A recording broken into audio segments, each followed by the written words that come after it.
in which an affair unfolds, and we see the damage wrought upon the scorned.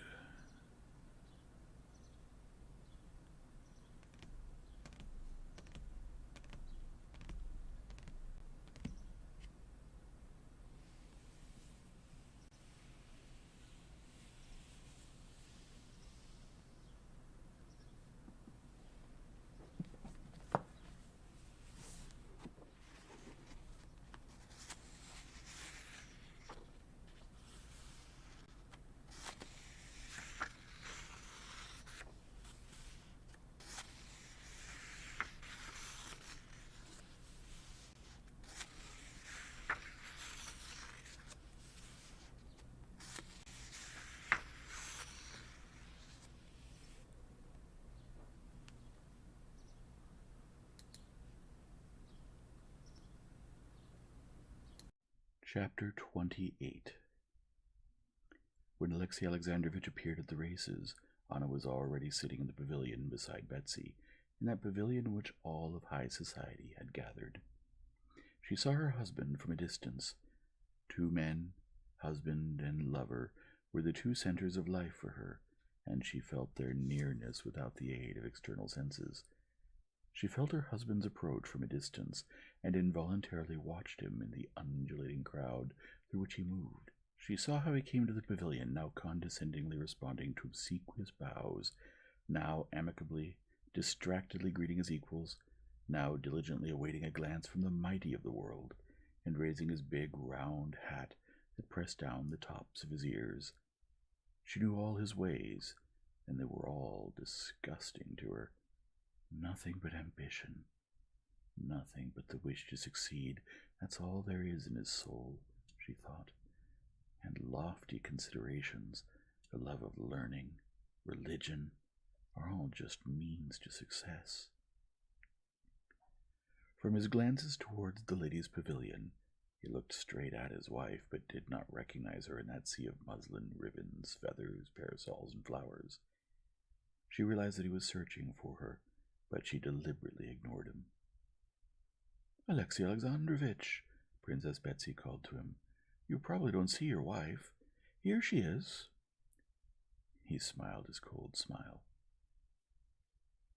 "There's so much splendor here, one's eyes are dazzled," he said, and went into the pavilion.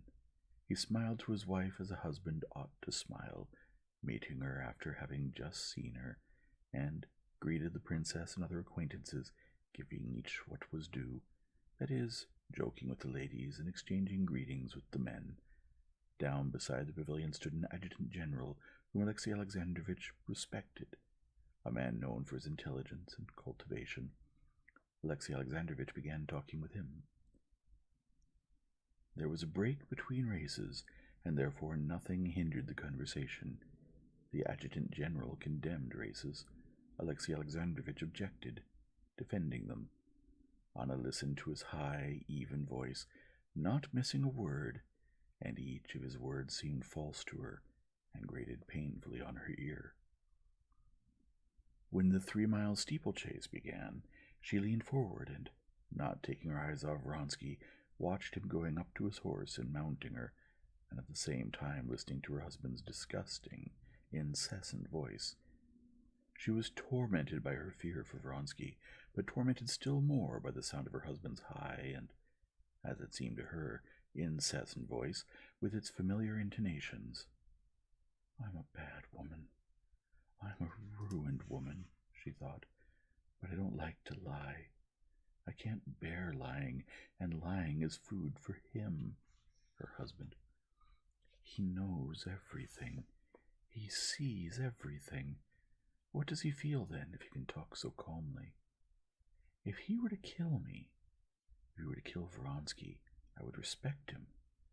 But no, he needs only lies and propriety," Anna said to herself, not thinking of precisely what she wanted from her husband, or how she wanted to see him.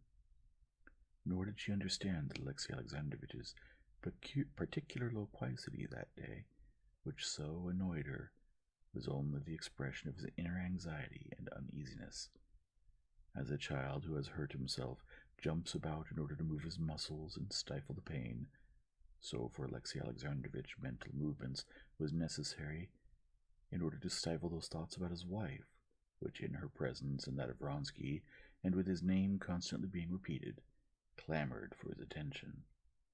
And as it is natural for a child to jump, so it was natural for him to speak well and intelligently. He said, "The danger in military and cavalry races is a necessary condition of the race. If England in her military history can point to the most brilliant cavalry exploits, it is only thanks to the fact that historically she has developed this strength in animals and people. Sport, in my opinion, has great importance, and as usual, we see only what is most superficial." "Not so superficial," Princess Verskoy said. "They say one officer has broken 2 ribs." Alexei Alexandrovitch smiled his smile, which only revealed his teeth, but said nothing more. "Let's suppose, Princess, that it is not superficial," he said, "but internal. But that is not the point." And he again turned to the general, with whom he was speaking seriously. "Don't forget that racing is for military men who have chosen that activity, and you must agree that every vocation has its reverse side of the coin. It's a military man's duty. The ugly sport of fist-fighting, or of the Spanish toreadors, is a sign of barbarism, but a specialized sport is a sign of development."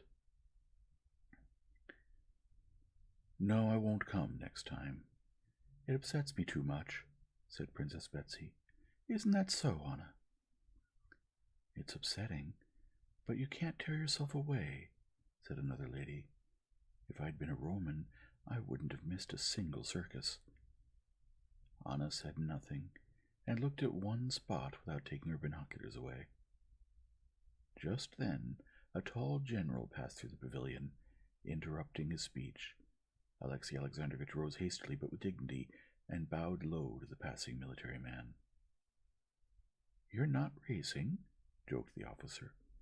"Mine is a harder race," Alexei Alexandrovitch replied respectfully.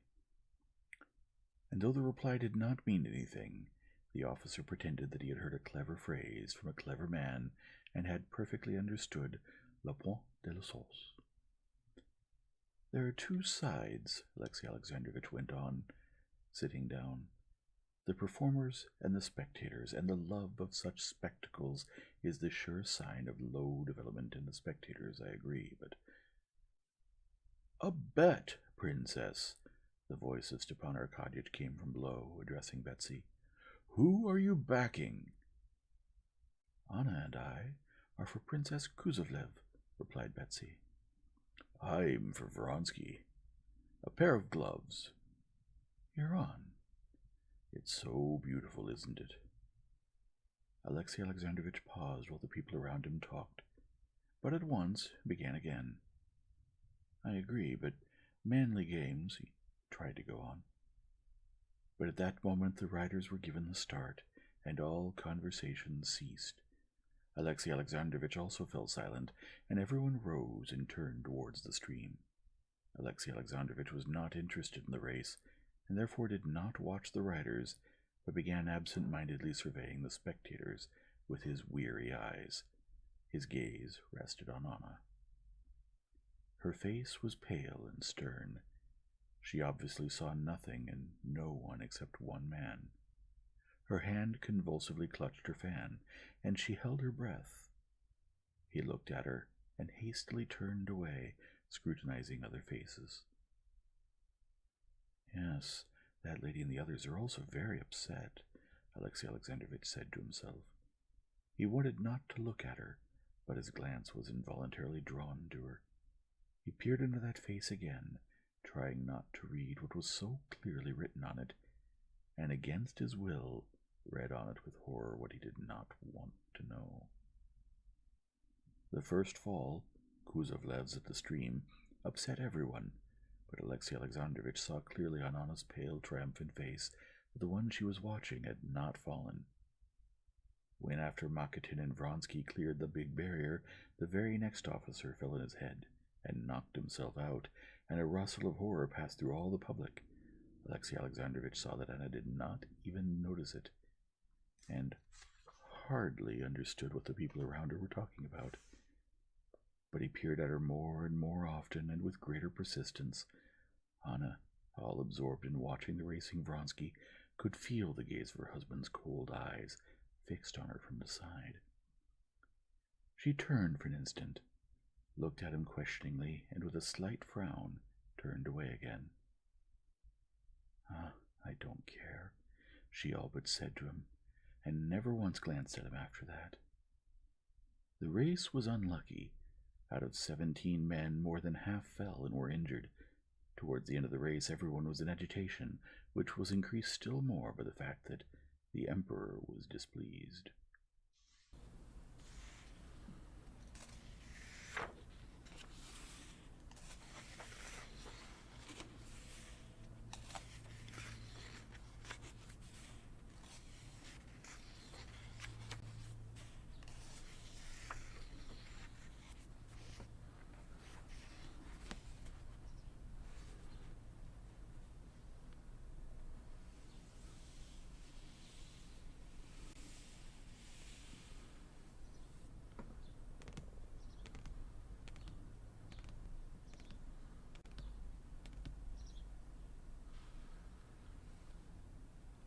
If you enjoy this format, please leave a like and subscribe and return tomorrow for the next chapter.